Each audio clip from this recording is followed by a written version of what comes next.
Ambassador Jinha walked into the great council chamber with hope in his heart. The huge room was filled with strange beings from across the galaxy. Some had scales, others had fur. Some floated in the air, others crawled on many legs. But they were all here for the same reason: to decide if humans could join their ancient alliance. Jinha wore his best diplomatic uniform. The dark blue fabric showed Earth's flag on his shoulder. He had practiced his speech 100 times on the long journey here. Today, humanity would finally take its place among the stars. The chamber was beautiful and terrifying at the same time. Tall pillars reached up to a dome that showed the galaxy spinning slowly above their heads. Each seat was built for a different type of alien body. The smell in the air was strange. A mix of different worlds, different lives. Jinha looked up at the viewing gallery, where Captain Heron watched from the human ship Harmony. She gave him a small nod. Her dark eyes were serious, but he could see she believed in this moment too. It all worked so hard to get here. High Counselor Thane of the Vorthok stepped forward. He was tall and thin, with green skin that seemed to shine under the chamber lights. His 4 eyes looked at Jinha like he was studying a bug. The Vorthok had ruled parts of the galaxy for thousands of years. They were old, powerful, and very proud. Human Thane's voice echoed through the chamber. You come before us asking to join our council. But we have studied your kind. We have watched your wars. We have seen your violence. Jinha kept his face calm. They had expected this. Humans did fight a lot, but they also built beautiful things. They made art and music. They loved and helped each other. He was here to show them the good side of humanity. Honored Counselor Jin has said, his voice clear and steady. Humans have fought wars, but we have also made peace. We have learned from our mistakes. We come here not as conquerors, but as friends who want to learn and grow. Other council members whispered to each other. The Crithians looked interested. They were traders who cared more about profit than old grudges. The ethereal collective seemed curious too, their glowing forms shifting colors as they talked. But Thane raised one long arm, and the chamber fell silent. You speak of peace, Thane said. But we see what you really are. Your genetic code shows violence in every cell. Your history is written in blood. You are too dangerous, too wild to exist with civilized races. Jinha felt his heart beat faster, but he kept his voice calm. All species have darkness in their past. What matters is what we choose to become. Humans choose to be better. Thane's 4 eyes seemed to glow with anger. You choose nothing. You are what you are. A mistake that evolution made. A species that should have died out long ago. The words hit Jinha like a physical blow. Around the chamber, some aliens nodded in agreement. Others looked uncomfortable. But no one spoke up for humanity. Jinha tried again. Give us a chance. Let us prove that humans can be peaceful. We have so much to offer: our science, our art, our different way of seeing problems. Different? Thane laughed, but it sounded more like a hiss. Yes, you are different. You are chaos in a galaxy that values order. You are emotion in a universe that needs logic. You are a disease that must be stopped before it spreads. The chamber grew very quiet. Jinha could hear his own breathing. On the viewing screen, he could see Captain Horan leaning forward, her hand moving toward her communication device. Thane pulled something from his robes. It was a long, thin blade that seemed to glow with green light. Will. The weapon was old. Ceremonial knife used in ancient Vorthok rituals. The council has already decided, Thane said. Humanity will be contained. Your solar system will be surrounded. No human will ever leave Earth again. We're going to make sure the galaxy understands how serious we are about this threat. Thane moved faster than Jinha thought possible. The blade slid between his ribs before he could even think to move. The green glow spread through his body like fire. He looked down at the knife in shock. No, Jinha whispered. The poison was already working. His legs gave out, and he fell to the polished floor of the chamber. The last thing he saw was Captain Heron's face on the viewing screen. Her expression changed from hope to horror to something much more dangerous. Her hand was already reaching. For the ship's communication controls, Thane pulled the blade free and wiped it clean. Let this be a lesson to any who would challenge the natural order. Humans are declared a containment species. They will remain in their system forever or face total destruction. The council voted quickly. Every member raised their hand in agreement. Even the ones who had looked uncomfortable before voted yes. Fear was stronger than fairness. Captain Haran watched Jinha's body lying still on the chamber floor. The alien council members were already leaving, as if killing a human ambassador was just normal business. Her bridge crew stood behind her in shocked silence. "Captain," her communications officer said quietly, "should we send a message to Earth Command?" Haran's hand was steady as she opened the secure channel. Her voice was calm, but her crew could hear something cold and final in it. Says Captain Haran, aboard the Harmony. "Ambassador Jinha is dead. Galactic Council has murdered our representative and declared humanity a threat to be contained." She paused, watching the alien ships leave the space station like nothing important had happened. "Tell Earth Command to prepare for war. Tell them to wake up every shipyard, every factory, every human who ever wondered what we could become when someone tries to cage us." Her dark eyes never left the screen, showing Jinha's still form.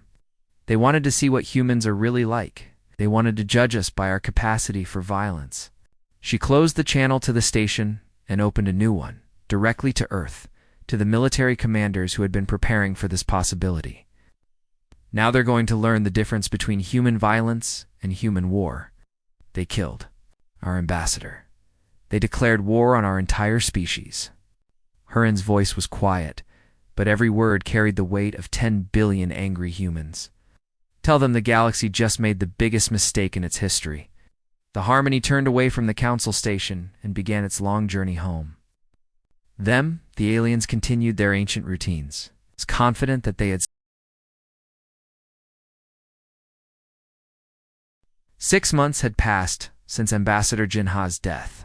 The galaxy had returned to its normal, quiet routine. Trade ships moved between systems carrying goods and messages. The old council members went back to their comfortable lives on their homeworlds. High Counselor Thane sat in his private chambers, drinking wine from a crystal cup. He felt very pleased with himself. The human problem was solved. His spy ships reported that Earth's colonies had gone completely silent. No human ships had been seen anywhere in the galaxy. "Perfect," Thane said to his assistant, a nervous Vorthok, with smaller eyes. "The containment is working exactly as planned. The humans have accepted their fate." But Thane was wrong. Humans had not accepted anything. Deep in the cold darkness of space, far beyond Earth's moon, something huge was happening. The Kuiper Belt, where ice and rock had drifted for millions of years, was now full of lights and activity. Admiral Quan floated in the command center of Station Forge, looking out at the work being done. He was an old man with gray hair and scars. On his hands from years of military service, his eyes were sharp and intelligent. Around the station, hundreds of human ships moved like busy ants. They were not the pretty white ships that had carried diplomats and scientists. These ships were dark and angular, built for war. "Report," Quan said to his staff officer, a young woman named Lieutenant Park. "All mining stations have been converted to weapon factories, sir," Park said, reading from her tablet. "The asteroid miners are now building plasma cannons and missile systems. Production is ahead of schedule." Quan nodded. When the galaxy had killed Jinha and threatened to cage humanity, every human had understood what needed to be done. The mining companies had offered their equipment. The colonists had sent their children to military schools. Even the artists and musicians were helping by designing propaganda to keep everyone motivated. "What about the colony ships?" Quan asked. "The generation ships that were supposed to carry families to new worlds are being rebuilt as mobile fortresses," Park replied. "Each one can carry 1,000 fighters and enough supplies to fight for years." Quan smiled, but it was not a happy smile. It was the smile of a predator showing teeth. "The council thinks they know humans," he said. "They looked at our history and saw wars and violence. They decided we were dangerous animals that needed to be locked up. He activated a holographic display that showed the major alien civilizations. The Vorthok hegemony was colored green. The Crystal Collective was blue. The Crithian Trade Federation was yellow. All of them were old, stable, and had not fought real wars for centuries. But they made a mistake, Quan continued. They think our violence makes us weak. They think our emotions make us stupid. They don't understand that our chaos is not a flaw. It's how we evolve. Lieutenant Park looked confused. Quan pointed to Earth on the display. Every other species in the galaxy reached a point where they became stable. They stopped changing. They stopped growing, became perfect, and perfectly predictable. He touched the screen, and it showed human settlements throughout the solar system. Mars had new factories. The moons of Jupiter were covered with shipyards. Even tiny Pluto had weapon platforms being built on its surface. Humans never became stable, Quan said. We kept fighting, kept changing, kept pushing forward. The aliens see this as primitive behavior, but it's actually our greatest strength. On Earth itself, the changes were even more dramatic. Captain, Haran walked through a factory that had once made cars for families. Now it produced armor for soldiers. The workers moved with purpose and anger. Everyone remembered Jinha's death. How many suits can we make per day? Haran asked the factory manager, an older woman with oil stains on her hands. 500 combat suits daily, Captain, the manager replied. One has adaptive camouflage and enhanced strength systems. We reverse engineered the technology. From alien trade goods, Haran nodded. Humans were good at taking things apart and making them better. While the aliens had been confident that their technology was safe, human engineers had been studying every piece of alien equipment they could find in another part of the factory. Teenagers who should have been in regular school were instead learning to use weapons and tactics. They wore training armor and moved through obstacle courses designed to copy alien environments. These kids will never see the galaxy the way we did, Haran said quietly to the factory manager. We came in peace, hoping to make friends. They're growing up knowing that the galaxy wants us dead. Maybe that's better, the manager replied. Maybe it's time humans stopped trying to be nice. Haran looked at the young trainees. They moved with a deadly grace that would have impressed even the Vorthok warriors. But unlike the aliens, these humans were not just following old traditions. They were learning, adapting, improving with every exercise. Back on Station Forge, Admiral Quan received a message from Earth's government. The president had approved his war plan. Every human colony, every mining station, every research outpost was now part of a single military machine. The aliens wanted to quarantine us, Quan told his officers during their daily briefing. They thought if they could keep us trapped in our solar system, we would eventually give up and accept our fate. He activated another display showing alien patrol routes around human space. The alien ships moved in predictable patterns, checking the same spots at the same times every day. Instead, they gave us 6 months to prepare. 6 months to turn our entire civilization into something they've never seen before. Lieutenant Park raised her hand. Sir, what exactly have we become? Quan's expression grew serious. Every other species in the galaxy evolved to fit into the existing order. They learned to follow rules, to avoid conflict, to maintain stability. The Council represents 10,000 years of this kind of thinking. He gestured to the displays showing human activity throughout the solar system, ships being built, weapons being tested, soldiers being trained. But humans evolved differently. We evolved to break things that don't work and build something better. We evolved to fight impossible odds and win. We evolved to take no as a starting point for negotiation. The room was quiet as his officers absorbed this. The galaxy thinks they contained us, Quan continued. But they actually did us a favor. They showed us that the existing order has no place for humanity. So we're going to build a new order. On the main screen, a new ship undocked from the construction bay. Oh, sleek and dangerous, unlike anything humans had built before. Carried weapons that could destroy planets, and armor that could withstand the heat of stars. How long until we're ready? Lieutenant Park asked. Quan looked at the ship disappearing into the darkness of space, heading for its first target. We're ready now, he said. It's time to show the galaxy what happens when you try to cage a species that never learned how to stay caged. In the depths of space, human ships began to move toward alien territories. They traveled silently, using routes that the aliens didn't know existed. Their crews were young, angry, and trained to fight against impossible odds. The galaxy had wanted peace and quiet.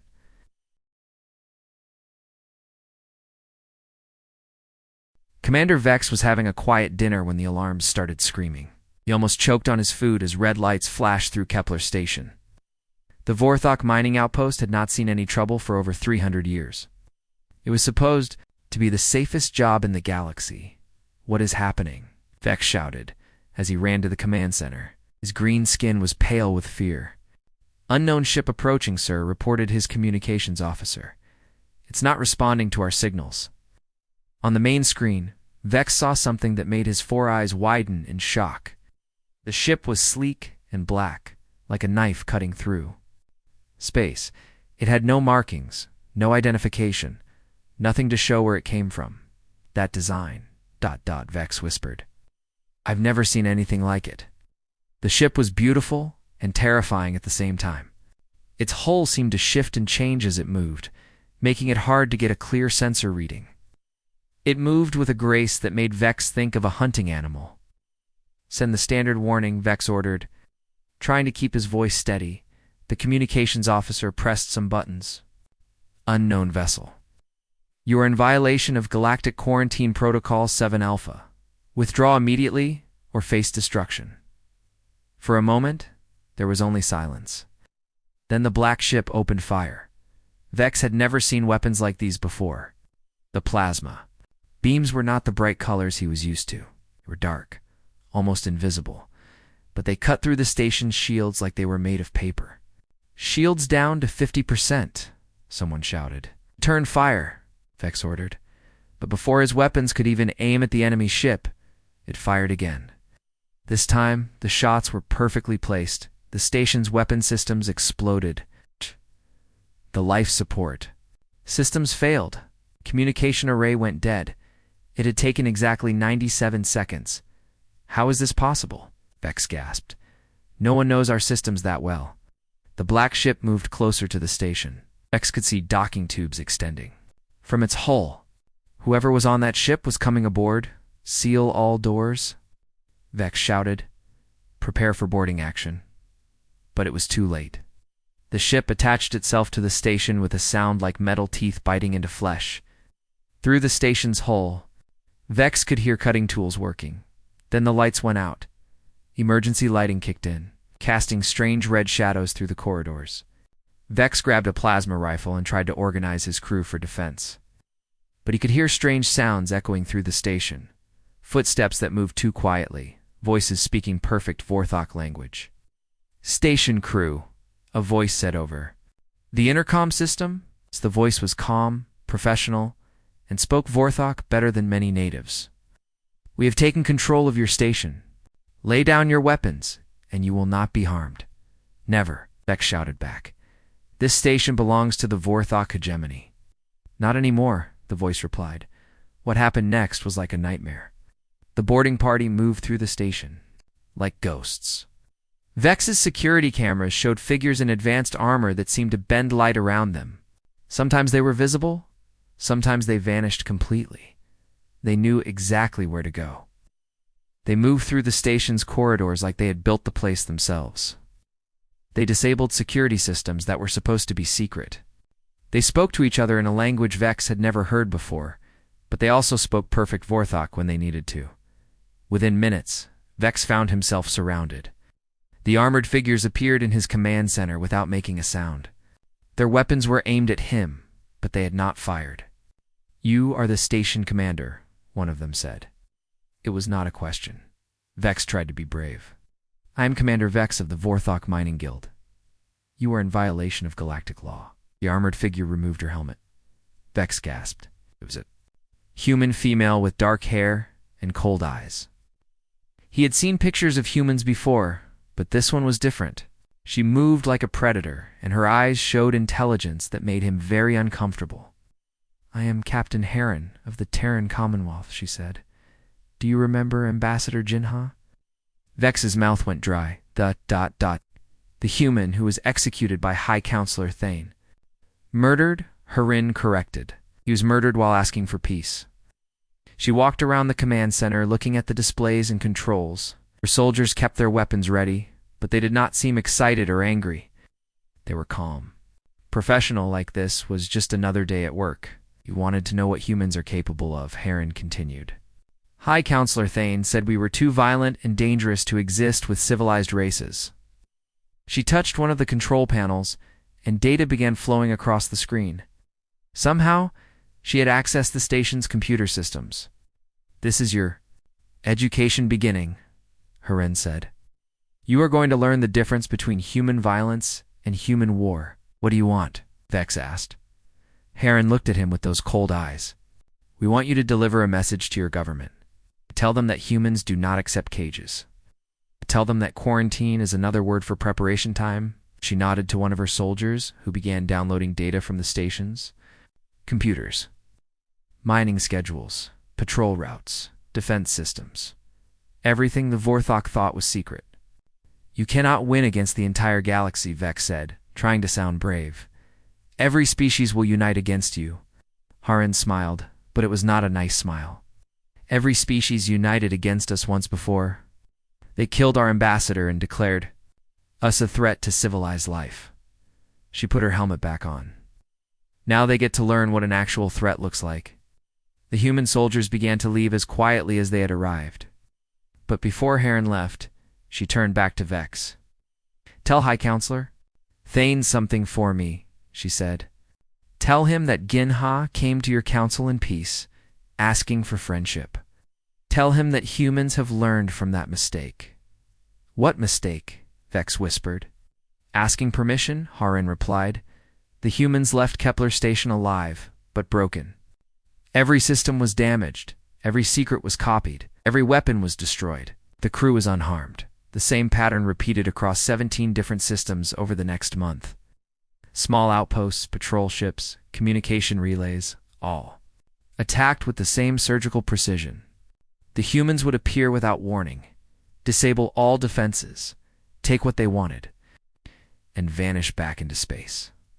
But these were not random attacks. Each target was carefully chosen. Each strike gathered intelligence for the next one. The humans were not just raiding, they were learning. High Counselor Thane received the reports in his private chambers.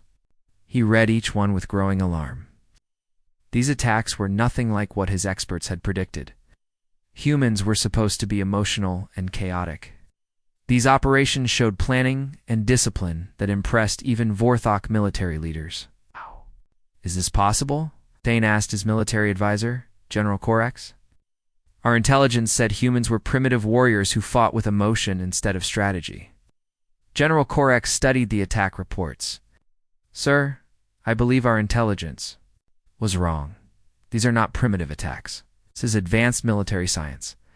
But they are so young as a species. Age does not always mean wisdom, Corax replied. And it appears that humans learn very quickly. Thane stood up and walked to his window, looking out at the peaceful city below. For thousands of years, the Vorthok had been the dominant military power in this part of the galaxy. No one had dared to challenge them. What do you recommend? Thane asked. We need to respond with overwhelming force, Corax said. Show them that we are still the stronger power. But even as he said the words, General Corax felt uneasy. The human attacks were too precise, too professional. It was like they were fighting an enemy that understood them better than they understood themselves. In space, Captain Harin's ship Retribution moved silently toward its next target. Her crew worked with quiet efficiency, preparing for another strike.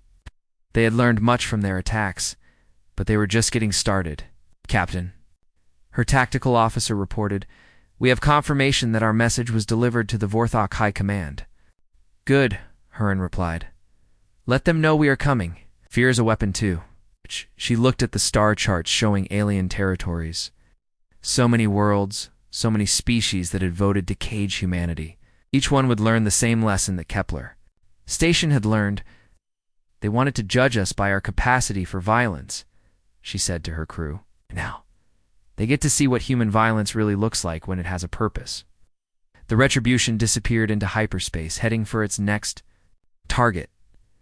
Behind it, the galaxy was finally beginning to understand.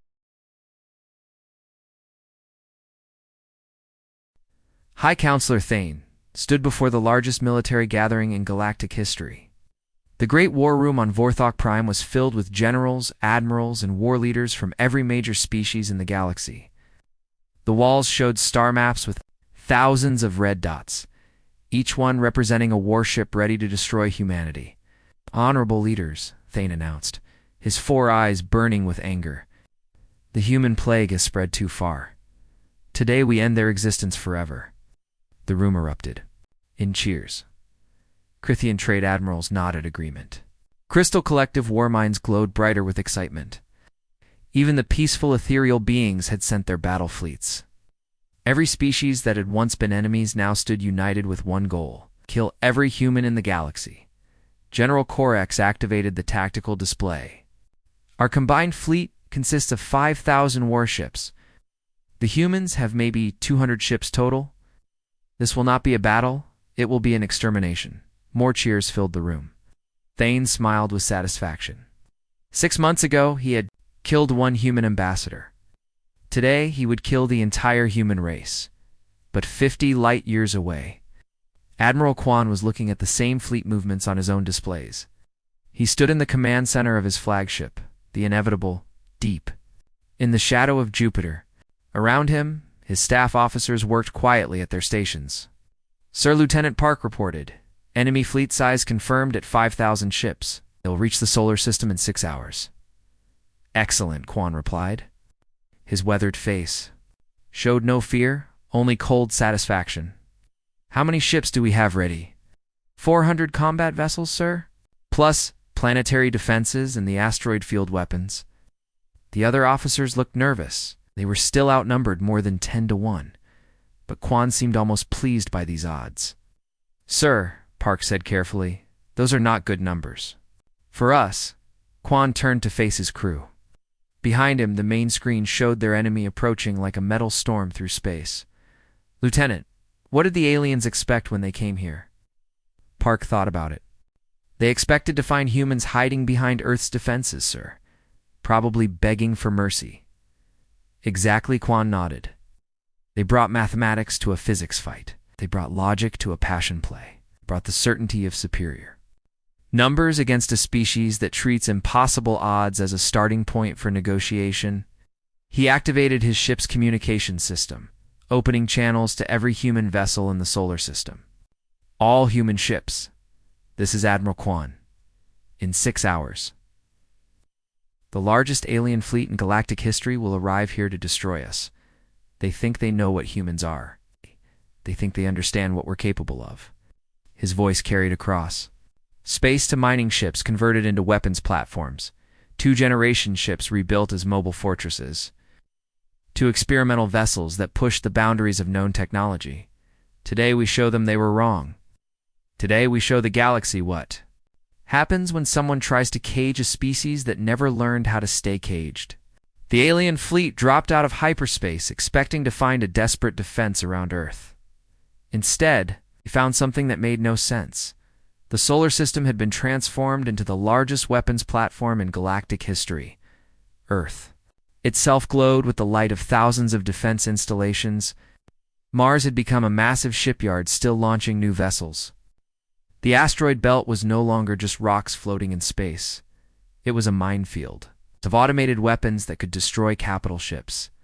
But the real surprise was waiting for them in Jupiter's shadow. Admiral Quan's flagship, the Inevitable, was unlike anything the aliens had ever seen. The ship was huge, but it moved with the grace of something alive. Its hull seemed to shift and flow like liquid metal. Strange energy patterns danced across its surface. "What is that thing?" General Corex whispered from his command ship. His science officer studied the readings. "Sir, I'm getting impossible data. The ship appears to be adapting to our sensor scans." "That's not possible," Corex said. But as they watched, the human flagship did exactly that. When the aliens tried to scan its weapons, the hull changed to block their sensors.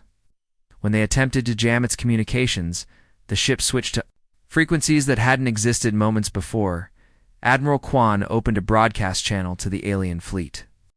His voice was calm and professional. "You came here to witness an execution. Instead, you're about to learn why humans don't just survive extinction events. We evolve past them." The battle that followed changed the rules of space warfare forever. Aliens attacked with traditional tactics, massive formations firing coordinated volleys. Their ships moved in predictable patterns that had worked for thousands of years. The humans fought like no species had ever fought before. Their ships didn't just dodge enemy fire, they learned from each attack and adapted their defenses. When alien weapons hit human shields, the shields got stronger. When alien sensors locked onto human ships, the humans jammed them with frequencies that shouldn't have existed.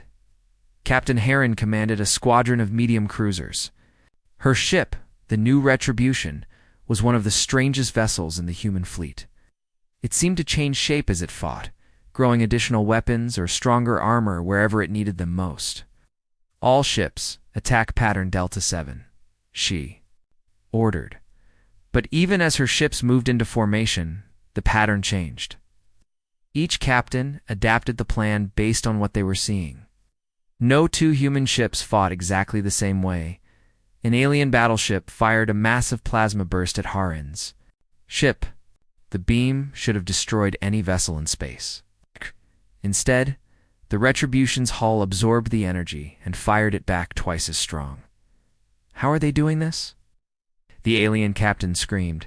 His science officer's voice was filled with terror.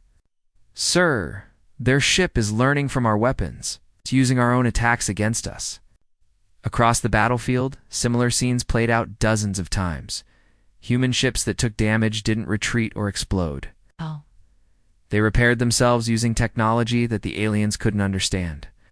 Pilots whose vessels were destroyed didn't die. They downloaded their minds to backup bodies and returned to combat within hours. Admiral Kwan watched the battle from his command center. The inevitable was at the center of the fighting, surrounded by hundreds of enemy ships. But instead of being overwhelmed, his flagship was getting stronger. Sir Lieutenant Park reported with excitement. "The ship's adaptive systems are working beyond all expectations. We're not just surviving their attacks, we're improving from them." Kwan smiled. This was what humans did best. They turned disasters into opportunities. "All human vessels," he broadcast, "initiate evolution protocol." Throughout the solar system, human ships began to change. Hulls flowed into new shapes. Weapon systems redesigned themselves. Engines became more efficient. The entire human fleet was evolving in real time. It's becoming something the galaxy had never seen before. The aliens had brought 5,000 ships to destroy a few hundred human vessels, but as the battle continued, the humans weren't just holding their ground, they were winning. "This is impossible," General Korek shouted, as his sensors showed alien ships exploding while human vessels grew stronger. "Nothing can adapt this quickly." Communication officer looked up with wide eyes. "Sir, we're receiving surrender requests from 12 of our squadrons." Surrender Korex couldn't believe it. "We outnumbered them 10 to 1. "Not anymore, sir," the officer replied quietly. "Fleet is down to 3,000 ships. Humans still have almost all of theirs." On the inevitable, Admiral Kwan received reports from across the battlefield. Human casualties were minimal. Alien losses were catastrophic. The most powerful military alliance in galactic history was being defeated by a species they had considered primitive, Sir Park said. "We're receiving a communication from the alien fleet commander." "Put him through," Kwan ordered. General Korex appeared on the screen. His green skin was pale, and his 4 eyes showed defeat. "Admiral Kwan," Korex said, "I request terms for surrender." Kwan looked at this alien general who had come to destroy humanity. "General, 6 months ago, your people murdered our ambassador when he came asking for peace. Today you came here to commit genocide against our entire species." "Yes," Korex admitted. "We made a mistake." "Yes, you did," Kwan agreed. "Your mistake was thinking that humans would accept extinction quietly. Your mistake was giving us time to prepare." Your mistake was believing that numbers matter more than evolution. He gestured to the tactical display where human ships were moving to surround the remaining alien vessels. General, you came here to destroy us. Instead, you've helped us become something new, something the galaxy has never seen before. What are you going to do with us? Korex asked. Tuan thought about Ambassador Jinha, about the peaceful diplomat who had died asking for friendship. Then he thought about what humanity had become, not just survivors, but something entirely new. We're going to teach you what humans really are, Quan said. And then we're going to remake this galaxy into something better. The greatest battle in galactic history was over. The aliens had come to destroy humanity. Instead, they had witnessed the birth of something that would change everything in the wreckage of their fleets. The aliens finally understood what they had awakened.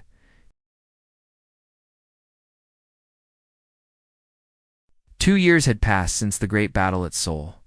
The galaxy was no longer the same place it had been when Ambassador Jinha walked into that council chamber asking for peace. Admiral Heron stood in the rebuilt council chamber. But it looked very different now. The old stone pillars had been replaced with flowing metal that seemed alive. The dome above no longer showed the slow, predictable movement of the galaxy. Instead, it displayed the rapid expansion of human colonies spreading across 3 galactic arms like fire across dry grass, where the ancient council of old species had once sat in their comfortable chairs. Humans and aliens now worked together at modern stations. They were building things that had never existed before: new technologies, new forms of government, new ways of living among the stars. Heron walked to the center of the chamber, where a simple metal plaque marked the spot where Jinha had died. She read the words engraved there, Ambassador Jinha. He came in peace so that we might learn to bring peace. Admiral called Lieutenant Kim, a young human officer with bright eyes and steady hands. The morning reports are ready. It turned to look at the data streaming across the chamber's displays. 3 new colony ships had launched that morning, heading for unexplored systems beyond the galactic rim. Scientific stations were reporting breakthroughs in faster-than-light travel that would have taken the old civilizations centuries to achieve. Trade between human and alien worlds was growing every day. How many species have joined the Commonwealth this month? Heron asked. 17, Admiral Kim replied, including the Ethereal Collective and 2 Krithian trade guilds. They're all requesting human advisors to help modernize their governments. Heron smiled. It was strange how quickly things had changed. 2 years ago, these same species had voted to cage humanity. Now they were begging to learn from humans. The door to the chamber opened, and Admiral Quan entered. He was older now, with more gray in his hair, but his eyes were still sharp and intelligent. Behind him walked a figure that made Heron's expression grow cold. It was Thane, the former High Counselor of the Vorthok. But he was no longer the proud leader who had killed Jinha. His green skin looked pale and tired. His 4 eyes had lost their arrogant gleam. He wore simple gray clothes instead of ceremonial robes. Admiral Heron, Quan said formally, "Our prisoner requested to speak with you." Heron looked at Thane with the same cold eyes she had shown at Kepler Station 2 years ago. "What do you want, Thane?" Thane's voice was quiet, very different from the loud, commanding tone he had used when murdering Jinha. "I wanted to apologize." "Apologize?" Heron's voice was dangerous. "You think words can bring back the man you murdered?" "No," Thane said, looking down at the plaque marking Jinha's death. "Nothing can bring him back. But I wanted you to know that I understand now. I understand what we did wrong." Looked up at the displays, showing human expansion across the galaxy. Ships moving between stars. Colonies being built on worlds that had been empty for millions of years. Alien species learning new technologies and new ways of thinking. "We were afraid of change," Thane continued. "For thousands of years we lived in a galaxy that was stable and predictable. Everyone knew their place. Everyone followed the old rules. When humans arrived, you brought chaos with you." Heron's expression did not soften. "So you decided to kill us for it, yes?" Thane admitted. "We thought chaos was dangerous. We thought stability was more important than growth. We were wrong. Admiral Kwan stepped forward. Tell her what you told me yesterday, Thane. Thane looked around the chamber at the humans and aliens working together. Yesterday, I watched a human child teaching a Vorthok engineer how to improve our mining equipment. The child was maybe 10 years old, but she understood principles that our best scientists had never considered. His voice grew stronger. 2 years, humans have achieved more scientific progress than we made in 2,000 years. You've explored more systems, built more colonies, created more new technologies than any species in galactic history. And, Hurin asked. And I realized that we didn't try to cage you because you were violent or dangerous, Thane said. We tried to cage you because you made us feel old and useless. You showed us that our perfect, stable galaxy was actually a dead end. Hurin walked to one of the chamber's large windows. Aside, she could see the shipyards where the newest human vessels were being built. These ships were even more advanced than the ones that had won the battle at Sol. They incorporated alien technologies. But they were still unmistakably human in their ability to adapt and evolve. Do you know what humans are building out there? Thane? She asked. Warships? He guessed. Colony ships? Hurin corrected. Exploration vessels. Research stations. We're building a future that has room for everyone, even the species that tried to destroy us. She turned back to face him. Ginha came to your council asking for friendship. You killed him because you were afraid of what humans might become. Now you get to see what we actually became. Through the chamber's communication system, reports continued to flow in. A human Krithian joint mission had discovered a new form of energy that could power entire star systems. An ethereal human research team had developed medicine that could extend life for any species. Human terraforming crews were turning dead worlds into gardens where alien refugees could build new homes. We could have worked together from the beginning, Thane said quietly. If I hadn't been so afraid, ... If you hadn't murdered our ambassador, Hurin corrected. If your council hadn't voted to cage us like animals, if you hadn't sent 5,000 ships to commit genocide, Admiral Kwan stepped between them. But they did all those things. The question is, what do we do now? Hurin looked at the data.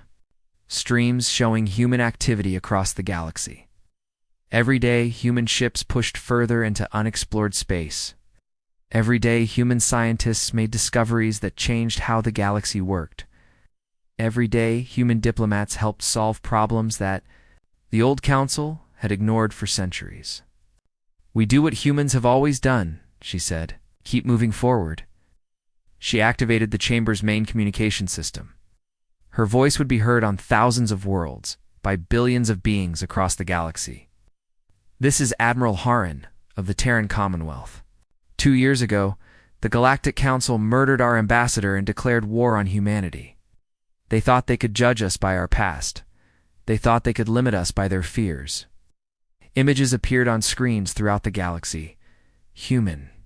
Colonies on distant worlds, mixed human-alien crews exploring unknown systems. Children of different species playing together in schools that taught them to reach for the stars.